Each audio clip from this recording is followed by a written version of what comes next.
다음은 이제 인디애나폴리스 콜츠입니다. 지난 시즌 8승 9패 기록을 하면서 지구 2위를 기록을 했습니다만 결국 이제 플레이오프엔 진출에 실패했던 콜츠였고, 앤드류 럭 때부터 이제 계속해서 하는 생각인데 팀이 장기적으로 강팀으로 자리를 잡기 위해서는 확실한 주전 쿼터백을 발굴하는 것, 그리고 그 쿼터백을 계속해서 붙들어 놓는 것이 얼마나 중요한가를 보여준 정말 상증인이라고 생각을 하거든요. 이게 뭐 형매닝 이후에 앤드류 럭 거기까지 이어지는 계보는 좋았습니다만, 앤드류 럭이 이제 은퇴를 하고 나서 지금까지 확실한 프랜차이즈 쿼터백을 찾지를 못하고 있고, 그건 뭐 지난 시즌도 마찬가지였습니다.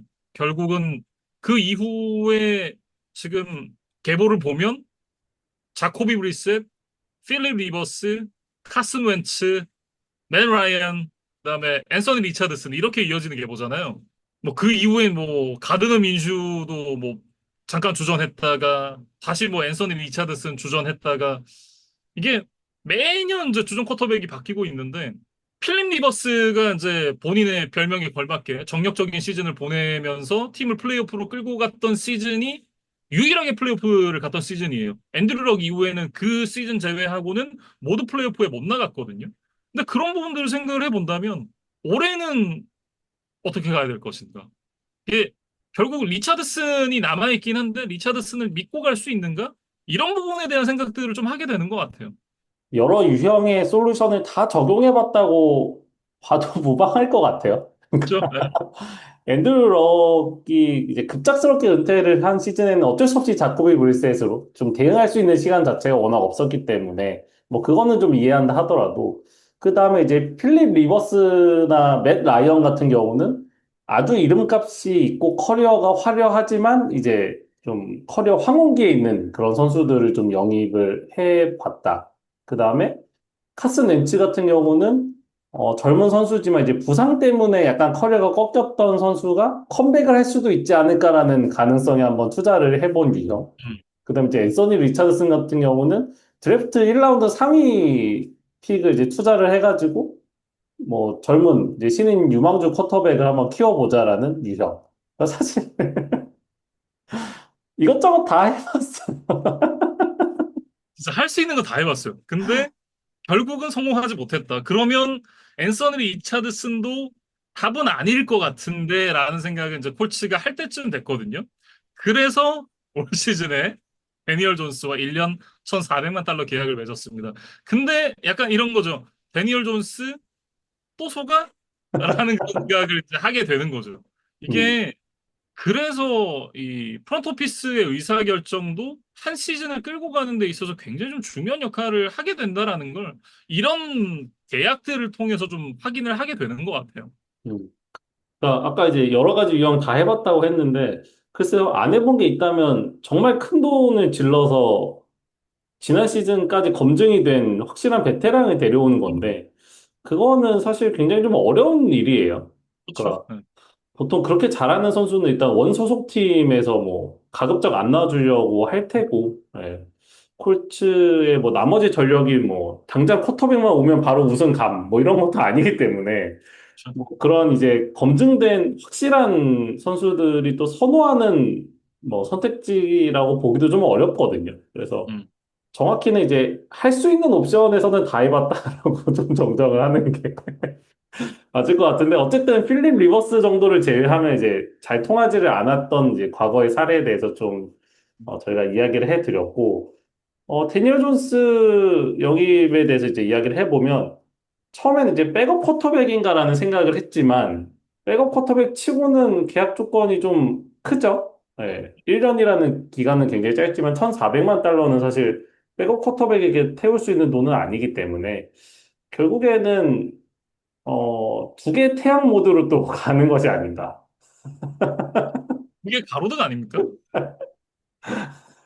그러니까 저희가 이제 작년 레이더스 이야기 할 때 이제 했었던 가드너 민슈와 에이단 오코넬. 그러니까 뭐 둘 다 주전으로 써볼 수도 있나 싶지만 누구 하나 확실하지는 않은. 네, 네. 결국에는 그런 느낌으로 또 좀 오래 흘러가고 있어요. 그래서 앤서니 리차드슨이 이제 3년 차를 맞는 1라운드 뭐 상위 픽이기 때문에 2년 만에 포기를 하기에는 이제 매몰 비용이 너무 크기 때문에 앤서니 리차드슨에 대한 가능성도 여전히 염두에 두고. 근데 음, 리차드슨이 2년 동안 보여준 퍼포먼스, 그다음 이제 부상 이력들을 고려하면 리차드슨 혼자만 남겨놓고 시즌을 출발하기엔 또 너무 불안하고. 결국 그런 좀 내적 갈등, 여러 이해관계의 상충 속에서 데니얼 존스를 또 애매한 금액을 주고 데려왔다라는 결론으로 좀 이르지 않았나라는. 그러니까 과정을 생각해보면 다 이해는 되는데 결과만 놓고 보면 분명히 아쉽다는 생각은 어쩔 수 없는 것 같습니다. 그렇죠. 이게 그 핑계 없는 무덤 없고 사연 없는 저거 없다고. 이게 다 뜯어보면 그럴 만한 이유가 있어요. 근데 결국 이제 결과론적으로 봤을 때 이게 납득 가능한 결과물이냐? 그런 거죠. 이거 최선이에요? 라고 물어보면 이게 최선일까라는 생각이 드는 거죠. 근데 어쨌든 현 시점에서 봤을 때는 앤서니 리차드슨 선수가 지금 시즌을 준비하면서 또 어깨 부상이 재발했다라는 그런 뉴스가 나왔거든요. 그래서 이제 데니얼 존스의 영입이 지금 결과론적으로는 좋은 선택이었다처럼 가고 있죠. 네. 어쨌든 뭐 데니얼 존스가 스타터로 시즌을 이제 출발할 가능성도 꽤 있어 보입니다. 음, 지금 어깨 부상이기 때문에 더군다나 지금 앤서니 리차드슨 선수가 갖고 있는 건강할 때도 갖고 있는 문제가 패스의 어떤 정확도잖아요. 이런 부분을 생각을 해보면 어깨 부상을 갖고 있는 앤서니 리차드슨을 선발 쿼터백으로 쓸 가능성은 현 시점에서는 좀 높지 않다라고 보여집니다. 뭐 음. 아직 개막전까지 시간이 좀 남긴 했습니다만 현재로서는 데니얼 존스가 선발 쿼터백 자리에 조금 더 가깝다라고 봐야겠죠. 실제로 이제 훈련에서도 뭐 데니얼 존스가 주전팀에서 스냅을 소화하는 비율이 이제 조금 더 높다고 하고, 물론 이제 팀에서는 뭐 리차드슨의 부상 회복 여부라던가 뭐 프리시즌에서의 어떤 경기력 이런 것들을 종합적으로 고려해서 이제 주전을 결정을 하겠다고 했어요. 근데 음, 이것도 저는 작년 레이더스와 똑같다는 생각이 들거든요. 그러니까 아마 거의 개막전을 며칠 남기지 않고서 1주차 주전 쿼터백이 결정이 됐던 것으로 이제 기억이 되는데, 뭐 그 이후에 뭐 과정이나 결말에 대해서는 이제 팬분들 더 잘 알고 계실 것 같고, 결국에는 글쎄요, 뭐 시험에서도 그렇잖아요. 우리가 뭐 오지선다를 풀 때, 아, 이거 3번일까 4번일까라고 고민을 하다가 도저히 모르겠으면 일단 이제 넘어가고 다음 문제부터 풀다가 이제 음, 종칙이 몇 분 전에 다시 돌아와서 다시 한번 고민해 보지만 에라 모르겠다 하고 뭐 그냥 둘 중에 하나를 고르고 이제 제출을 하기 마련인데 보통 그러면 틀릴 확률이 좀 높죠. 그렇죠. 예. 뭐 일단 그 확실한 답이 안 나왔다라는 것 자체가 이 문제를 내가 잘 모른다라는 증거니까. 쿼터백 문제를 콜츠가 잘 모른다라는 건 이제 몇 시즌에 걸쳐서 지금 좀 증명이 되어 온 문제잖아요. 예, 올해도 아마 이제 비슷한 그런 결과값이 나올 가능성이 높다라는 생각이 드는데 이게 뭐 그런 건 있어요, 사실. 쿼터백에 투자를 안 했느냐? 아, 그건 아니거든요. 그러니까 앤서 리차드슨을 1라운드 전체 4번 픽으로 뽑았으니까 꽤 높은 픽으로 뽑았단 말이죠. 다만 이 선수가 이제 예상만큼 성장을 해주지 못했던 부분, 그리고 이렇게까지 부상이 많을 거라는 걸 알 수 없었던 부분, 이런 부분들이 콜츠의 어떤 불행의 시작인 거죠. 예. 그러니까 결국 이제 그 부분이 그런 결과로 나오면서 지금까지 어떻게 보면 그 쿼터백을 뽑은 시점에 상승 곡선을 그려야 됐었던 콜츠의 어떤 시나리오가 완전히 이제 빠그라지게 된 거고 결국 그러면서 지금 현재까지 와 있는 게 아닌가 그런 생각이 좀 듭니다. 사실 그 쿼터백을 제외한 나머지 선수층은 글쎄요. 그래도 뭐 플레이오프 정도는 가볼 만한 전력이다라는 그런 생각이 들거든요. 우승을 할 전력이냐? 그건 아니지만 플레이오프에 갈 수 있는 전력임에도 계속해서 플레이오프에 못 간다는 건 사실 이제 이 팀은 확실하게 얘기할 수 있죠. 이건 쿼터백 문제다. 근데 그런 중압감 속에서 또 뛰게 되는 이 콜츠의 쿼터백들이기 때문에 그런 다른 팀에서의 어떤 쿼터백들과는 조금 다를 수도 있겠다라는 생각이 들긴 합니다만 어쨌든 본인이 증명을 해야 되는 거잖아요. 음. 이게 앤서니 리차드슨 입장에서는 이미 너무 많은 기회를 부여받았기 때문에 올 시즌이 사실상의 마지막 기회라고 본다면 본인을 증명을 해야만 되는 시즌이다. 이렇게 정리를 할 수 있을 것 같아요. 그래서 뭐 데니얼 존스가 뛰게 될지, 뭐 앤서니 리차드슨이 뛰게 될지, 뭐 알 수는 없지만 일단 뭐 두 선수 중에 뭐 정말 각성을 통해서 스텝업을 해서 뭐 콜츠의 장기적인 프랜차이즈 쿼터백 대안이 돼주면 가장 뭐 좋겠지만 음, 뭐 좀 쉽지 않은 뭐 가능성이라고 이제 본다면 아마도 이제 내년에 또 새로운 쿼터백을 찾기 위한 작업에 들어가야 할 수도 있다. 그래서 뭐 그것이 이제 음, 드래프트가 될지 아니면 뭐 트레이드라던가 뭐 FA 시장이 될지는 모르겠습니다. 근데 어쨌든 이번 시즌에도 지켜보다가 만약에 이제 전반기 즈음해서 또 좀 올해도 안 되겠다는 판단이 든다면 또 빠르게 이제 다음 스텝에 대한 또 작업, 사전 준비가 또 필요할 수도 있겠다라는 생각도 듭니다. 네. 뭐 어차피 그 여러분들이 더 잘 아시겠지만 리차드슨도 충분히 기회를 받을 거고 데니얼 존스도 충분히 기회를 받을 거예요. 두 선수가 한 시즌 내내 잘한다? 그런 일이 일어날 가능성은 진짜 뭐 이번 달에 눈이 오는 정도의 그런 가능성이라고 저는 생각을 하거든요. 그래서 어쨌든 두 선수가 충분한 기회를 받을 텐데 그 기회 안에서 어느 정도 퍼포먼스를 보여줄 것인가 뭐 이런 부분들이 본인의 커리어를 연장하는데 굉장히 좀 큰 영향을 끼칠 것이다. 그리고 저는 개인적으로는 두 선수 모두 콜츠에서 둥지를 틀게 될 가능성은 글쎄요 높지 않다고 봅니다. 그래서 일단 이제 쿼터백 이야기를 여기서 좀 마무리를 하고 이제 러닝백으로 좀 넘어가 보면 음, 일단 조나단 테일러가 여전히 팀에 있습니다. 뭐 네, 올프로 퍼스트에 뽑혔던 2021 시즌 이후에 부상, 그다음에 부진 때문에 두 시즌은 좀 존재감이 미미했었지만 음, 지난 시즌에 이제 1,400 야드를 넘기면서 부활에 성공을 한 것이 굉장히 좀 반가운 소식이었죠. 근데 이제 그것과는 이제 별개로 300번 이상의 러싱 시도를 또 했던 거는 이제 약간의 뭐 걱정거리기는 해요. 네, 테일러가 그 올프로 퍼스트에 뽑혔던 시즌에 워낙 많은 워크로드를 감당을 했다가 결국엔 이제 그 다음 시즌에 좀 이것이 강한 후유증으로 나타났기 때문에 그래서 콜츠도 이를 좀 의식해서인지 칼릴 허버트와 1년 130만 달러 계약을 맺으면서 이제 백업을 좀 충원을 했습니다.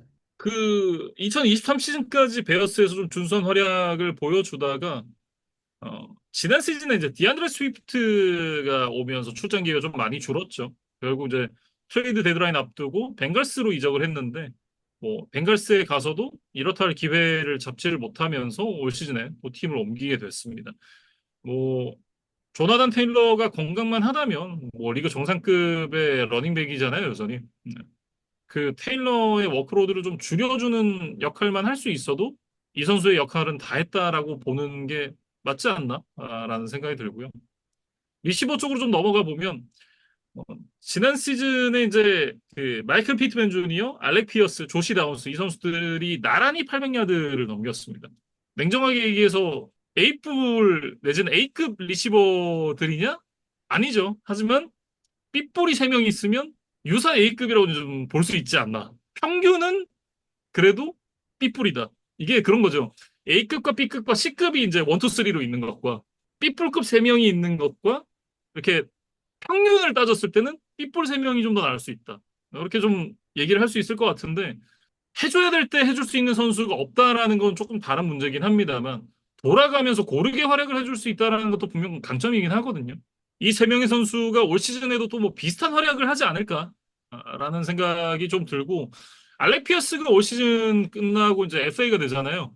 그러니까 피어스에게는 이제 좀 중요한 시간이 됐는데 근데 그런 만큼 본인도 조금 더 이제 올 시즌을 임하는 각오가 조금 남다르지 않을까 그런 생각도 좀 해보고요. 그러니까 리시버 3명이 이제 다들 준수하다이기 때문에 누구 음, 하나를 또 바꾸기도 좀 애매해요. 네, 그래서 타이트엔드 쪽으로 좀 눈을 돌려서 이제 리시빙 옵션을 좀 보강하는 이제 음, 그런 좀 전략을 취했는데 뭐 굉장히 좀 스마트했다고 생각이 들고 지난 음. 시즌에 사실 이제 모 알리콕스라든가 뭐 카일렌 그랜슨, 뭐 앤드류 오글트리 이런 선수들이 스냅을 나누어서 참여하기는 했지만 뭐 누구 하나 좀 확실한 주전 타이트엔드가 있었다라고 보긴 좀 어려웠거든요. 그래서 이 부분에 대한 좀 갈증이 있었고, 그래서 콜츠가 자신들의 드래프트 1라운드 전체 14번 픽을 이 펜스테이트 출신의 이제 타일러 워렌이라는 이 타이트엔드에게 사용을 했습니다.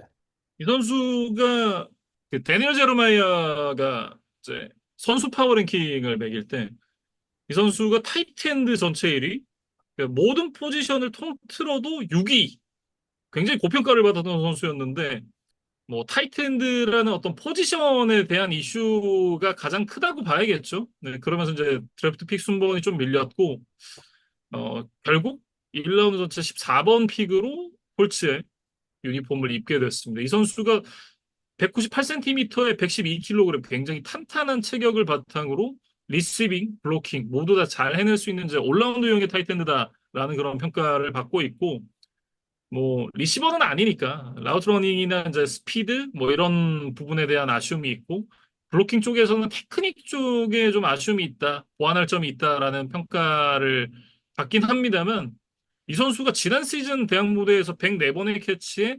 1233 리시빙 야드 8개의 터치다운을 기록을 할 정도로 리시빙 쪽에서는 굉장히 두각을 드러냈던 선수입니다.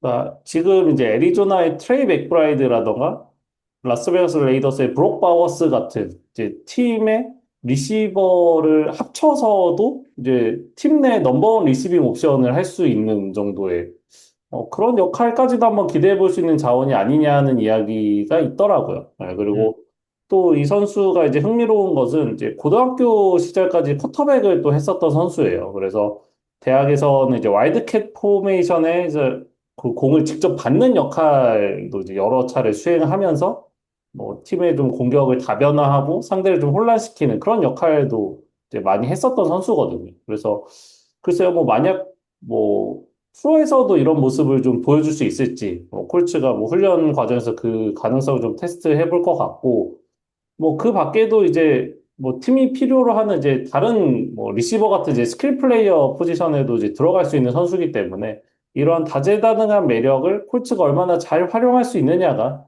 좀 중요할 것으로 보입니다. 뭐 프로 무대에서 통한다라고 하면 또 컬츠의 새로 스위스 아미 나이프가 될 수 있는 그런 선수다라고도 보여지고, 뭐 어쨌든 이 선수가 A급 리시버가 없는 콜츠의 상황이기 때문에 또 넘버원 리시버로서의 역할을 수행을 해줄 수 있을 것인가? 뭐 이런 부분도 한번 좀 봐야겠죠. 그리고 이제 오펜시브 라인으로 넘어가 보면 이제 지난 시즌 대비해서 센터 그리고 라이트 가드 이 두 자리에 좀 변동이 있었습니다. 그래서 센터 라이언 켈리가 이제 미네소타로 떠나면서 이제 자리가 하나 비었는데 이거는 이제 2024년 드래프트 4라운드 픽으로 뽑았던 이제 2년차 시즌을 맞는 이 타노르 보르톨린이라는 선수에게 이제 주전 기회를 줄 예정이에요. 사실 상위 라운드에 뽑힌 선수는 아니지만 지난해 이제 라이언 켈리가 부상으로 빠졌을 때 5번의 선발 기회를 포함해서 이제 12경기에 출전을 했었거든요. 이제 그러면서 경험치를 좀 쌓았고, 팀 내 이제 평가가 괜찮았던 것으로 보입니다. 네, 그래서 라이언 켈리가 떠났지만 어떤 외부 영입 없이 이 보르톨리니에게 이제 주전 자리를 승계하는 것으로 일단 의사결정이 됐어요. 음. 거기다 이제 라이트 가드 자리 쪽에서는 지난 시즌에 이제 그 주전 오펜시브 태클 역할을 수행을 했었던 루키 맷 곤살베스가 올해는 이제 라이트 가드 쪽으로 자리를 옮겨서 새롭게 도전을 시작을 합니다. 전반적으로 이제 리그 중위권 정도의 오펜시브 라인이다라는 그런 평가를 받고 있는데, 뭐 쿼터백의 역량이 뛰어나다라고 얘기하기는 어렵잖아요. 그래서 오라인이 조금 더 단단하게 버텨줘야 되는데 리그 중위권 정도의 평가면 곤란하다, 이렇게 좀 얘기를 할 수 있을 것 같고, 데니얼 존스 역시도 사실 이제 그 오라인이 뚫리고 나면 굉장히 좀 많이 무너지는 선수잖아요. 이게 리차드슨이 선발로 나오게 되든 그 데니얼 존스가 선발로 나오게 되든 오라인의 역할이 굉장히 중요한 시즌이다, 그렇게 생각이 듭니다. 그리고 이제 수비 쪽으로 넘어가 보면 지난 시즌에 이제 최다 실점 9위, 최다 허용 야드 4위니까 이제 수비 쪽도 굉장히 좀 부진했었어요. 그래서 이번 오프 시즌에는 이제 세컨더리 쪽을 보강하는 데 좀 신경을 쓴 모양새입니다. 일단 앞선 쪽은 변화가 많지는 않습니다. 뭐 다이오 오뎅보가 베가스로 떠난 그런 이슈가 있긴 합니다만, 지난 시즌 1라운드에 뽑았던 라이아투 라투가 시즌 후반에 들어서 스텝업을 하는 모습을 보여줬었기 때문에 뭐 자연스럽게 그 자리를 좀 이어받지 않을까 이렇게 보여지고 라인베커 쪽에서는 이제이 스피드가 이제 휴스턴으로 떠났죠. 지구 라이벌로 떠난 그 빈자리를 그 제일런 칼리스가 꿰찰 예정입니다. 원래는 이제 이 선수가 세이프티였다가 라인베커로 포지션을 전향을 했는데 새롭게 이제 주전 기회를 받을 전망이에요. 그리고 이제 세컨더리 쪽으로 넘어가 보면 이제 코너백, 이 차베리우스 워드와 3년 5,400만 달러 FA 계약을 맺은 것이 좀 가장 큰 뉴스였다고 할 수 있는데 사실 지난 시즌에 이 워드가 개인적으로 좀 안타까운 일이 있었어요. 어린 딸이 있었는데 이 선천적인 질환을 앓은 채로 좀 태어났고 뭐 여러 가지 이제 치료를 해봤지만 결국에는 이제 좀 그 병마를 극복하지 못하고 이제 사망을 하는 안타까운 일이 있었습니다. 그러면서 워드도 좀, 정신적으로 이제 극심한 고통을 좀 호소를 했고, 어쨌든 풋볼도 사람이 하는 거다 보니까 이제 이런 개인적인 비극을 가지고 어떤 자신의 실력을 100% 발휘하는 게 굉장히 어렵죠. 네, 그래서 좀 워드의 경기력도 좀 내려갔던 것이 사실이었습니다. 근데 어쨌든 이번 오프 시즌에 또 이적을 하게 되면서 이제 새로운 곳에서 또 커리어를 이어나가게 됐으니까 지난 시즌에 좀 보여주지 못했던 더 좋은 모습을 좀 올해 보여주기를 좀 응원을 하겠습니다. 그리고 이제 그 줄리안 블랙문이 FA가 됐는데 재계약을 안 맺었죠. 그러면서 그 프리 세이프티 포지션이 자리가 좀 비었었는데 지난 시즌 그 바이킹스에서 좋은 모습 보여줬었던 캠린 바이넘을 4년 6천만 달러 계약을 맺으면서 그 빈자리를 오히려 좀 업그레이드를 시키는 데 성공을 했습니다. 전적으로 봤을 때는 세컨더리 쪽에 보강을 좀 많이 했고 그 이외에는 거의 비슷하다라고 이제 조금 보여지는데 결국은 콜츠는 앞서도 말씀드렸습니다만 쿼터백 제외하고 나면 충분히 플레이오프를 갈 수 있는 전력으로 구성이 되어 있습니다. 예, 쿼터백이 얼마나 해주느냐에 따라 달렸다라고 얘기를 해야 될 것 같은데 쿼터백 자리도 쿼터백 자리지만 이제 셰인 스타이켄 감독이 앞선 2년 동안 좀 좋지 못한 모습들을 보여줬었기 때문에 만약에 이제 시즌 중반쯤 갔을 때도 플레이오프 진출이 불투명하다라는 그런 이제 상황 속으로 가게 되면 스타이켄 감독이 올 시즌을 마지막으로 콜츠를 떠날 가능성이 꽤 높지 않나. 저는 그렇게 좀 생각을 합니다. 2년 동안 17승 17패를 했으니까 사실 승률 면에서는 뭐 아주 최악의 모습을 보이지는 않았어요. 음, 하지만 결과적으로 두 시즌 모두 플레이오프 진출에 실패를 했었기 때문에 또 성공했다고 말할 수도 없는 거죠. 그래서 뭐 핫시트에 앉아 있다라는 표현 정도로 일단은 해야 될 것 같고 그래서 올해 출발이 더욱 중요할 것 같습니다. 음, 그래서 뭐 전체적으로 보면 이제 타일러 워렌을 뽑은 타이트엔드라던가 뭐 많은 FA 선수들을 영입을 했던 이 세컨더리 쪽의 보강은 좀 반가운 소식이기는 하지만 이제 두 개의 태양 문제를 지금 어 해결이 잘 안 될 것으로 예상이 되기 때문에 뭐 지금 이제 어쨌든 시즌을 뭐 예측하는 단계잖아요. 물론 뭐 들어가서 두 선수가 어떤 모습을 보여줄지는 모르겠지만 이번 시즌에도 이 5할 언저리에서 좀 머무를 가능성이 높다. 플레이오프 진출이 쉽지는 않을 것이다라는 뭐 예측을 드리고 싶습니다.